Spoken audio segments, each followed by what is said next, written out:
हमारे बॉलर मोहम्मद हफीज़ पे लगे। उसके बाद अगर बात कर रही है आपने अभी की सईद अजमल की, देखिए हमने सईद अजमल के साथ ज़्यादतियाँ की, ठीक है। जब उसके एक्शन के ऊपर थोड़ा सा एलिगेशन लगी, हमने उसको बिठा दिया, उसको हमने उसकी एलिगेशन ख़त्म नहीं करवाई, हमने बिठा दिया। लेकिन इंडिया ये बेवकूफ़ी नहीं करता, अगर उसके पास कोई बेहतर बॉलर है उस पर मेहनत करता है, उसके स्टाइल की। इंडिया के हर शुरू से आप पहले देख लें कि कहते थे कि ये भागते हुए एक स्पिनर है, लेकिन अपनी इंडिया ने ये एटलीस्ट 1 ईयर में जितना अपने आप को कम बैक किया, अपने बॉलर्स को लेके हैं, आईपीएल से जितना यूटिलाइज हो सकता था अपने बॉलर्स को किया उन्होंने। अब देखें, अब अर्शदीप सिंह, आज तक इंडिया को कभी ये नहीं माना गया कि ये फास्ट बॉलर में कोई है बॉलर्स इनके पास, लेकिन जैसे अर्शदीप सिंह के पास मोहम्मद सिराज हैं। उसके बाद बात करें अगर इनके स्पिनर्स की, अश्विन की, तो शुरू से ही उन्होंने अपना इक्का बनवाया। तो लेकिन इस दफ़ा जो इंडिया की हाइप बन चुकी है ना बॉलिंग लाइनअप पे, वो मैं नहीं सुना कि आज हम ऑस्ट्रेलिया की सुन रहे हैं, ऑस्ट्रेलिया की बॉलिंग लाइनअप है, या हम पाकिस्तान की, जिसकी आज तक मानी जाती थी कि पाकिस्तान के पास फास्ट बॉलर्स हैं, सारा सुन्नाटा बजा हुआ है। इंडिया के हर बंदा बात कर रहा है कि इंडिया के पास बॉलर है। क्यों? इंडिया के पास हैं, उन्होंने अपने आप को मनवाया, अपने आप के बॉलर जैसे उनके पास अर्शदीप सिंह, आप लास्ट एंड में मैचेस देखें तो जिस तरीके के साथ बॉलिंग करवा रहा है, तो हम ये नहीं देख पा रहे कि ऑस्ट्रेलिया के पास भी ऐसे कोई फास्ट बॉलर्स हैं। बिल्कुल। अश्विन की बात करें, जिस तरह से कह लें कि अश्विन का जो स्टाइल था उसको उस पर बैन लग गया, फिर वो वापस नहीं आया, फिर वापस उनको लेके आए गए, उनके स्टाइल को इम्प्रूव किया गया। हम सईद अजमल के साथ में बात करते हैं कि हमारे वाले टोटल डेड नजर आ रहा है, लेकिन अश्विन के ऊपर इतनी मेहनत करवाई, 36 फाइफर अपना कंप्लीट किया, 100 मैच था उनका, 500 विकेट्स, पहले भारतीय बन चुके हैं। क्या कहना चाहते हैं कि इतने रिकॉर्ड एक ही टेस्ट मैच के अंदर बनाया अश्विन ने? देखिए, अश्विन के ऊपर जैसे पहले एलिगेशन लगे, स्टाइल पे लगे, जैसे हमारे बॉलर मोहम्मद हफीज़ पे लगे। उसके बाद अगर बात कर रही है आपने अभी की सईद अजमल की, देखिए हमने सईद अजमल के साथ ज़्यादतियाँ की, ठीक है।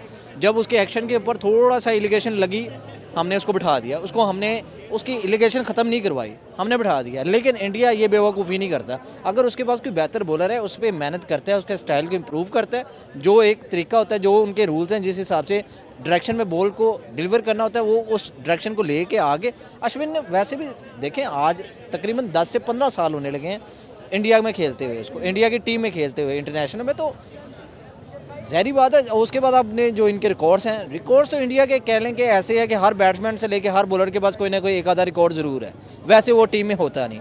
तो अब जैसे अश्विन ने 36 दफ़ा टाइम्स फाइवर मारे हैं, तो इंडिया तो वैसे ही फाइवर उनके लिए कह लें कि वैसी मामूली सी बात है, उनके लिए कुछ भी नहीं है, वो तो ऐसे बॉलिंग करवाते हैं तो साथ ही फाइवर।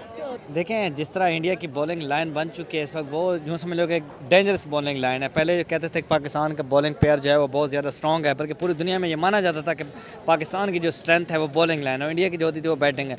लेकिन इस वक्त जो है वो इंडिया की बॉलिंग लाइन यूँ समझ लो कि हर लिहाज से परफेक्ट नजर देती है। दुनिया के बेहतरीन स्पिनर जो हैं उनके पास हैं, दुनिया के बेहतरीन जो है फास्ट बॉलर उनके पास हैं। यूँ समझ लो कि इंडिया इस वक्त 3 डायमेंशनल बन चुका है। फील्डिंग भी उनकी परफेक्ट हो चुकी है, बैटिंग लाइन भी उनकी बहुत ज़्यादा परफेक्ट है। वो तो शुरू से बैटर तो उनके ऑलवेज जो है इंडिया के साथ जुड़े रहे हैं। दूसरे पे बॉलिंग की उनके साथ जो है वो कमी थी, उन्होंने बॉलिंग वाली कमी भी पूरी कर ली है। यूँ समझ लो कि बुमराह एक ही जो है उनके पास, वो सारी टीमों पे भारी है। मतलब बुमराह उनके पास, सिराज उनके पास। थी कि बुमराह को मेरे दिमाग से बुमराह निकल गए, क्या ख्याल? सोचते हैं तो दूसरे पे शामी हमारे जहन में आ जाता है, जो 5-5 विकेटें लेके गया वर्ल्ड कप में। अगर शामी को सोचते हैं तो हमारे जहन में सिराज आ जाता है। अगर स्पिन में चले जाते हैं तो स्पिन में अगर देखें, आकाशदीप जैसे T20 में उनके पास बेहतरीन आ चुका है, कुलदीप यादव उनके पास एक बेहतरीन स्पिनर है, जडेजा जो ऑलराउंडर है।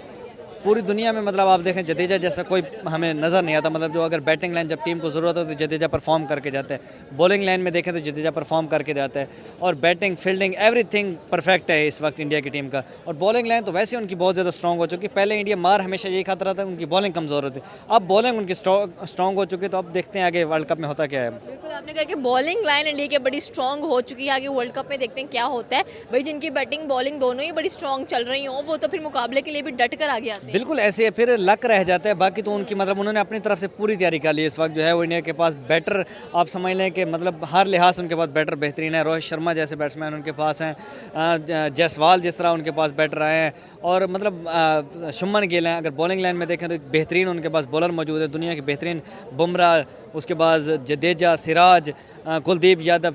तो फील्डर भी उनके पास बेहतरीन है। मतलब हर लिहाज से अब इंडिया की टीम जो है वो परफेक्ट हो चुकी है और पूरी दुनिया में समझ लो कि हाइप क्रिएट हो चुकी है कि इंडिया का मुकाबला अब सामने नज़र नहीं आ रहा कि उनको कोई टक्कर दे पाएगा। और भारतीय बॉलिंग के बारे में क्या कह सकते हैं, जिस तरह वो नंबर 1 जा रहे हैं हर फॉर्मेट के अंदर। आप देखें तो उनके बॉलर्स बैट्समैन आपको नंबर 1 पर नज़र आते हैं। बॉलिंग की बात करते हैं तो जसप्रीत बुमराह जो है आपको टेस्ट के अंदर नंबर 1 नज़र आते हैं। उसके बाद नंबर 2 पर भी उन्हीं के आर अश्विन नज़र आते हैं। ऑलराउंडर्स की बात करते हैं तो वहाँ पर बेसिकली भी हम बात अश्विन की ही करने जा रहे थे कि क्या चीज़ है भाई। वो जैसे वापसी एंट्री मारी है, रिकॉर्ड्स बनाए 36 5 पर 100 मैच, उसके बाद 500 विकेट्स, और क्या करना चाहते हैं। उनकी उम्र देखें, बिल्कुल वो आखिरी उम्र के हिस्से में आकर न और भी ज़्यादा ख़तरनाक हो गए हैं। जैसे जैसे वो बूढ़े होते जा रहे हैं तो ऐसे ऐसे उनकी बॉलिंग भी जो है उसमें मज़ीद कह लें कि ख़तरनाक होती जा रही है। इस सीरीज़ के अंदर आप देखें जिस तरह से उसने आउटस्टैंडिंग परफॉर्मेंस दी है। वैसे ओवरऑल भी देखा जाए तो बड़े शानदार बॉलर है। उसके 500 टेस्ट विकेट्स लेना कोई आम बात नहीं है। 35 5 लेना, उसके बाद एक ही टीम के खिलाफ 1000 रन बनाना, उसके साथ जो है 100 विकेट्स लेना।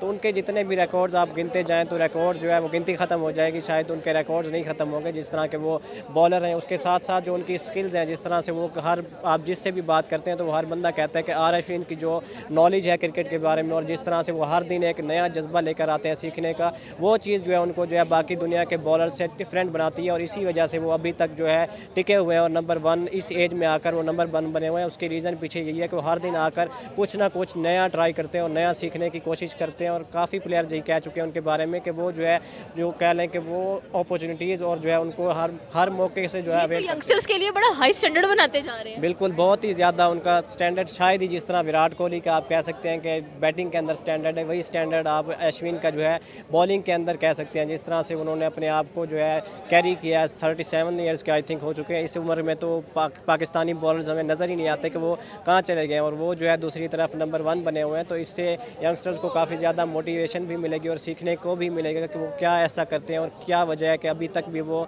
उसी तरह से परफॉर्म करते जा रहे हैं जिस तरह से शुरू से वो परफॉर्म करते आ रहे हैं। तो आर अश्विन के बारे में मेरे पास तो और अल्फाज ही नहीं है इसके